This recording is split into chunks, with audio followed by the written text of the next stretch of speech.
नमस्कार विद्यार्थियों, स्वागत है आप सभी का हमारे YouTube channel physics mentor Shekhar पर।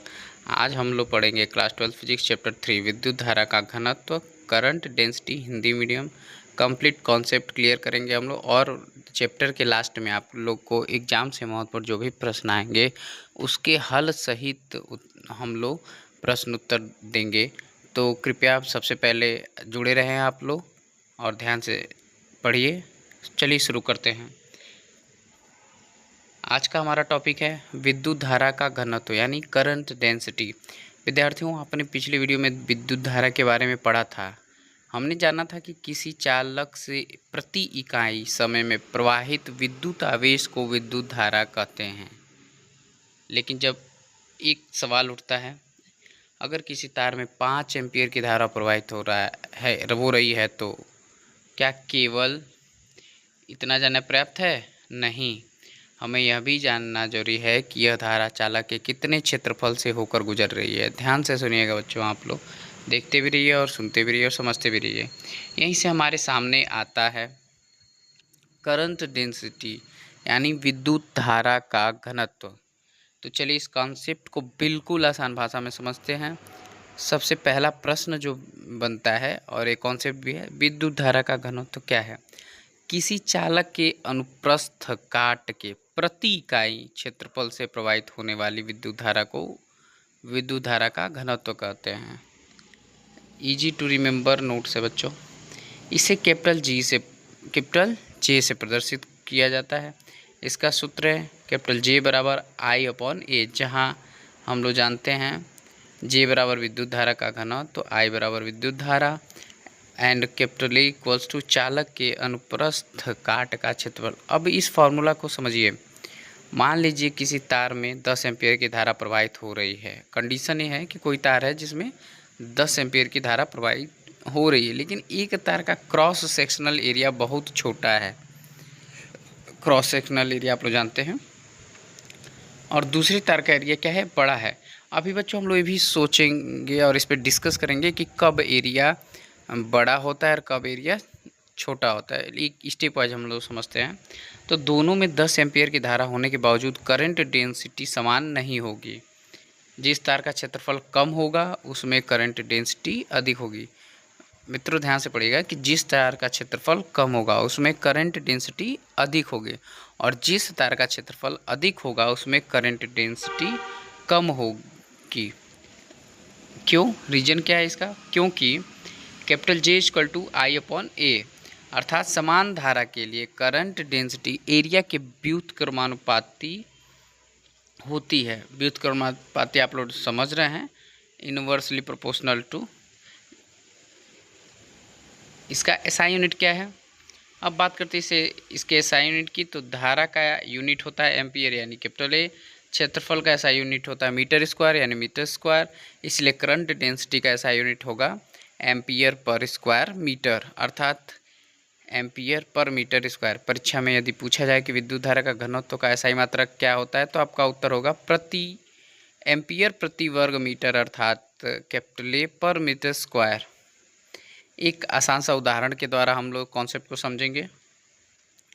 चलिए देखते हैं। मान लीजिए 2 पाइप है, सिचुएशन समझते रहिएगा। एक पाइप पतला है और दूसरा क्या है? मोटा है। दूसरा कंडीशन क्या है कि एक पाइप पतला है और दूसरा क्या है? मोटा है। यदि दोनों पाइपों से समान मात्रा में पानी प्रवाहित किया जाए तो पतले पाइप में पानी अधिक संकेंद्रित रूप में प्रवाहित होगा। इसी प्रकार विद्युत धारा के लिए भी हम समझ सकते हैं। यदि समान धारा छोटे क्षेत्रफल से गुजरती है तो करंट डेंसिटी अधिक होगी, और यदि वही धारा बड़े क्षेत्रफल से गुजरती है तो करंट डेंसिटी कम होगी। याद रखिए, छोटा एरिया अधिक करंट डेंसिटी और बड़ा एरिया कम करंट डेंसिटी। इस बात को अच्छे से याद रखिएगा आप लोग। क्या करंट डेंसिटी सदिश राशि है? तो इस पर भी डिस्कस करेंगे। अब एक बहुत महत्वपूर्ण परीक्षा प्रश्न आएगा, क्या विद्युत धारा का घनत्व तो स्केलर क्वांटिटी है या वेक्टर क्वांटिटी, यानी अदिश राशि है या सदिश राशि? विद्युत धारा का घनत्व एक सदिश राशि है और इसे हम लोग कैपिटल जे से प्रदर्शित करते हैं। इस बात को जरूर याद रखिएगा कि इसे कैपिटल जे से प्रदर्शित करते हैं और एक सदिश राशि है। इसकी दिशा उस दिशा में मानी जाती है जिसमें धनात्मक आवेश प्रवाहित होता है। इसीलिए देखिए इसमें दिशा दिया हुआ है, इसीलिए इसको हम लोग क्या बोलते हैं, सदिश। धातु के तार में इलेक्ट्रॉन ऋणात्मक आवेशित होते हैं, इसलिए इलेक्ट्रॉनों की गति दिशा कन्वेंशनल करंट की दिशा में विपरीत होती है, अपोजिट होती है। यह पॉइंट परीक्षा के लिए बहुत महत्वपूर्ण है। न्यूमेरिकल देखिए, अब एक न्यूमेरिकल से हम लोग समझेंगे अच्छे से। प्रश्न क्या है, किसी तार के अनुप्रस्थ काट का क्षेत्रफल, ध्यान दीजिए क्षेत्रफल दिया हुआ कितना, 2 × 10⁻⁶ मीटर पर सेकेंड, 2 × 10⁻⁶ मीटर स्क्वायर है और उसमें 4 एम्पियर की धारा प्रवाहित हो रही है। यानी देखिए सबसे पहले इसमें दिया क्या क्या है, कैपिटल ए दिया है और आई दिया हुआ है। तार में करंट डेंसिटी ज्ञात कीजिए। सबसे पहले लिखेंगे, दिया है I = 4A, A = 2 × 10⁻⁶ metre square. हमें ज्ञात करना है कैपिटल जे, हम जानते हैं कि J = I/A। अब वैल्यूज़ रखेंगे। जब हम लोग वैल्यू रखते हैं तो देखते हैं कि J = 4/2 × 10⁻⁶। इसको हम लोग क्या करेंगे, 10⁻⁶ को ऊपर भेजेंगे और 2 से 2 को कट करेंगे तो कितना हो जाएगा, 2 से 2 कट करेंगे, 4 कटेंगे तो 2 बचेगा और 10⁻⁶ ऊपर जाएगा तो कितना हो जाएगा, +6। It means J = 2 × 10⁻⁶। यूनिट हमारा हम लोग जानते हैं क्या हो जाएगा, एम्पियर पर मीटर स्क्वायर। इसलिए इस तार में करंट डेंसिटी का मान होगा 2 × 10⁻6 एम्पियर पर मीटर स्क्वायर। अब हम लोग एग्जाम के पॉइंट ऑफ व्यू से जब देखेंगे तो अब इस टॉपिक के कुछ महत्वपूर्ण पॉइंट आप लोग को नोट करना है, नोट कर लीजिए। पॉइंट नंबर 1, विद्युत धारा घनत्व को कैपिटल जे से प्रदर्शित करते हैं। देखिए अगर ऐसे याद करेंगे आप लोग तो जैसे बहुविकल्पी ऑब्जेक्टिव में भी आएगा तो आप लोग इसका आंसर बहुत ही सहजता से लिख सकते हैं। पॉइंट नंबर 2, इसका सूत्र है J = I/A। देखिए अगेन इसको फॉर्मूला याद करने के लिए, और देखिए अगर अच्छे से समझेंगे तो फार्मूला से ही हम लोग को डेफिनेशन भी जल्दी से क्लियर हो जाता है। अगला पॉइंट नंबर 3, इसका ऐसा यूनिट क्या होता है, ampere per metre square. Point number 4, यह एक वेक्टर क्वांटिटी है यानी कि सदिश राशि है। समान धारा के लिए इसका क्या होता है, J = inversely proportional to 1/A। अर्थात ये पहले भी आप लोग को चैप्टर्स में क्लियर कर दिया गया है कि इनवर्सली प्रोपोर्शनल या डायरेक्टली प्रोपोर्शनल का क्या मतलब होता है। अर्थात एरिया बढ़ने पर करंट डेंसिटी घटती है और एरिया घटने पर करंट डेंसिटी बढ़ती है। अब परीक्षा के लिए कुछ महत्वपूर्ण क्वेश्चन देख लेते हैं। देखिए पहले ऊपर सारे डेफिनेशन लिखवाए गए हैं, वैसे ही कुछ क्वेश्चन बताया जा रहे हैं। जो क्वेश्चन आप लोग नहीं ऊपर समझ लिख पाएंगे देख के, तो फिर उसके लिए आपको हम उपलब्ध कराएंगे वो क्वेश्चन। पहला प्रश्न है, विद्युत धारा घनत्व की परिभाषा दीजिए। ऐसे ही प्रश्न आते हैं। दूसरा, विद्युत धारा घनत्व का सूत्र तथा SI मात्रक लिखिए। तीसरा है, क्या विद्युत धारा घनत्व सदिश राशि है, समझाइए। चौथा प्रश्न है, समान धारा के लिए चालक के अनुप्रस्थ क्षेत्रफल और करंट डेंसिटी के बीच संबंध बताइए। देखिए सारे प्रश्न जो हैं वो अब आपके बोर्ड एग्जाम से संबंधित हैं और उसके लिए इम्पोर्टेंट है, और साथ ही साथ आपके अदर कॉम्पिटिटिव एग्जामिनेशन के लिए भी इम्पोर्टेंट है। पांचवा, यदि किसी तार की धारा और अनुप्रस्थ क्षेत्रफल दिया हो तो करंट डेंसिटी की गणना कीजिए।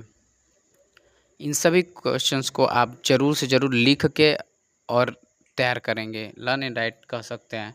अब जल्दी से एक क्विक रिवीजन सेशन करते हैं, ध्यान से देखिएगा।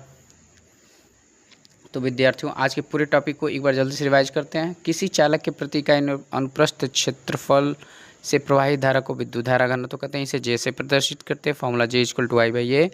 SI unit ampere per metre square. Current density एक वेक्टर यानी सदिश राशि है, और समान करंट के लिए J = inversely proportional to 1/A।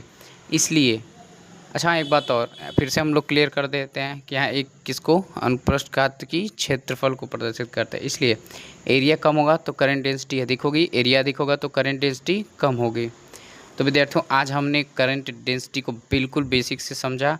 अगर आपको यह एक्सप्लेनेशन उपयोगी लगी हो तो वीडियो को लाइक ज़रूर करें। फिजिक्स से जुड़े ऐसे ही सरल और एग्जाम ओरिएंटेड वीडियोस के लिए फिजिक्स मेंटर शेखर चैनल को सब्सक्राइब करें।